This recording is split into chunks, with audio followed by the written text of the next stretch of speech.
Petrol ડીઝલના વધતા ભાવ વચ્ચે હવે આવી છે મોટી રાહતની ખબર।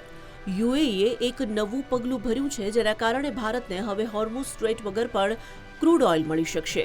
પશ્ચિમ એશિયામાં વધતા યુદ્ધના ખતરા વચ્ચે યુએઈ વેસ્ટ ઈસ્ટ પાઇપલાઇન બનાવી રહ્યું છે।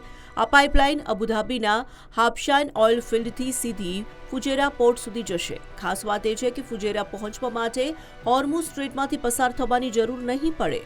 હાલ આ પ્રોજેક્ટનું લગભગ 50% કામ પૂર્ણ થઈ ચૂક્યું છે અને 2027 સુધી પાઇપલાઇન શરૂ થઈ શકે છે। યુએઈ માટે આ રસ્તો વધુ સુરક્ષિત બનશે તો ભારતને પણ ઝડપી અને ઓછા ખર્ચે તેલ મળશે। નિષ્ણાતોનું માનવું છે કે નવા રૂટથી દર બેરલ પાછળ $6 થી $8 સુધીની બચત થઈ શકે છે। સાથે જ જહાજોને 1 થી 2 દિવસનો સમય પણ બચશે।